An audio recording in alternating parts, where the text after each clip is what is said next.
Olá! Olha só que dado impressionante para a gente começar hoje.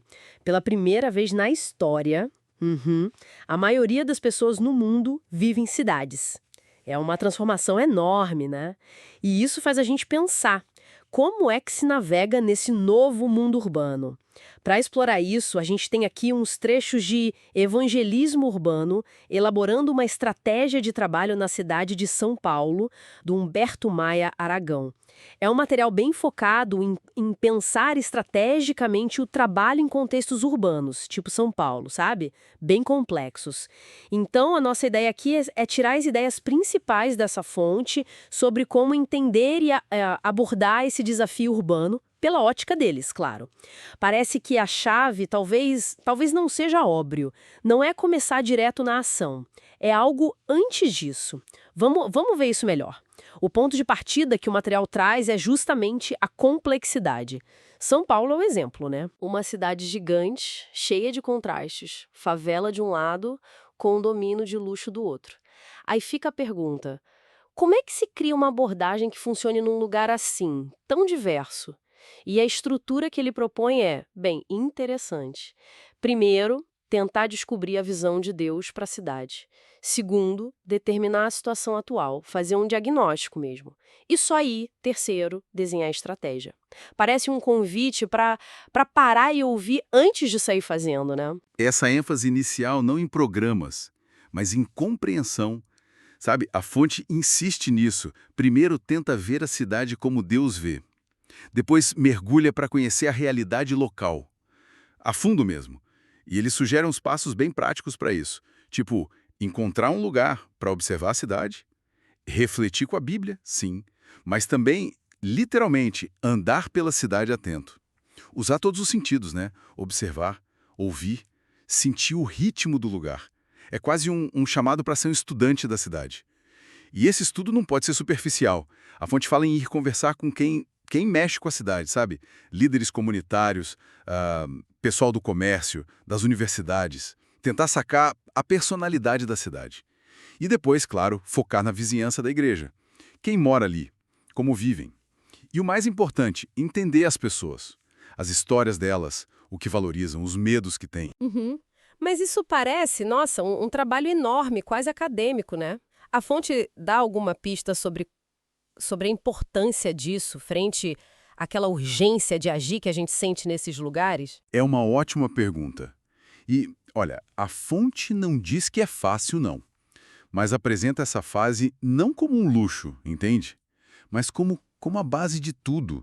A ideia ali é que agir sem essa compreensão profunda, bem, corre o risco de ser tido na água, sabe? Ficar desalinhado com o que as pessoas realmente precisam, ou até atrapalhar. É como investir tempo para afiar o machado antes de cortar a árvore. Sem isso, a estratégia que vem depois pode não dar certo. Entendi, faz sentido. E depois dessa imersão toda na compreensão, como é que isso vira ação concreta? Aí a coisa fica bem interessante. O material aponta uns componentes que não podem faltar numa estratégia urbana. Primeiro, ele fala da oração focada pela cidade, como se fosse um motor espiritual, né? Depois, algo que ele chama de cuidado do povo, que é basicamente atender às necessidades reais da cidade. Solidão, desconfiança, essas coisas. Menciona até o tal evangelismo de servos, Ah, sim. Isso é interessante. que na prática servia à comunidade, fazer coisas concretas sem esperar nada em troca, só para mostrar cuidado mesmo. E claro, tem a proclamação da mensagem central do evangelho. Mas, e isso ele bate bastante na tecla, a importância da parceria. O texto diz com todas as letras: associe-se ao outros. Sim, essa questão da parceria é, é colocada como estratégica mesmo. O argumento ali parece ser que o tamanho e a complexidade dos desafios da cidade são simplesmente grandes demais para uma igreja só ou um grupo só. A colaboração não é só legal, é necessária para ter um impacto de verdade. Juntar forças, ideias, recursos, né? E sobre a proclamação tem um ponto-chave: conhecer quem está ouvindo. O material reconhece que na cidade a gente encontra diferentes cosmovisões, quer dizer, jeitos diferentes de ver o mundo. gente mais tradicional, mais moderna, pós-moderna, e aí ele insiste que precisa adaptar a comunicação para cada realidade, o que ele chama de contextualização. Mudar a forma, mas sem mexer na mensagem essencial, claro. Isso levanta uma questão importante, né? Como comunicar de um jeito que funcione num ambiente que muitas vezes é secularizado ou pós-cristão?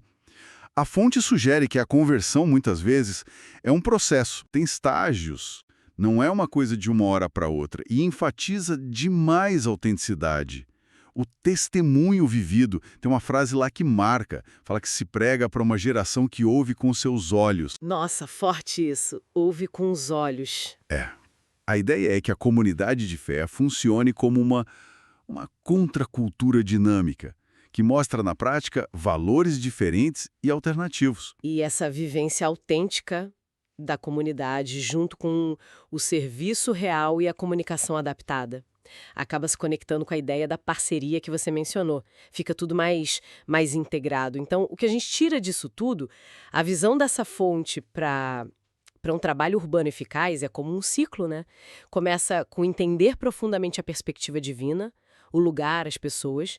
Isso leva para uma ação intencional, com várias frentes, oração, cuidado, proclamação contextualizada, e sempre reconhecendo que precisa de colaboração. E para quem nos ouve querendo aprender, mesmo fora desse contexto religioso específico, olha, tem uma metodologia aqui que é muito valiosa para qualquer pessoa ou grupo que queira interagir de um jeito relevante em cidades complexas. Os princípios de observar com atenção, ter empatia de verdade, dialogar com a comunidade e adaptar a comunicação são ferramentas poderosas para qualquer iniciativa social, cívica. Para fechar, um pensamento para levar para casa. A fonte cita o profeta Jeremias, lá no Antigo Testamento, dizendo para o povo exilado procurar a paz, o shalom da cidade para onde eles foram levados. E shalom ali é muito mais que só não ter guerra, né? É bem-estar completo, prosperidade, integridade, florescimento para todo mundo. Fica a pergunta, então. Independentemente da nossa missão pessoal, como será que aplicar esses princípios de escuta profunda, compreensão do contexto e serviço genuíno poderia ajudar a construir o shalom, o bem-estar integral das nossas próprias cidades hoje em dia?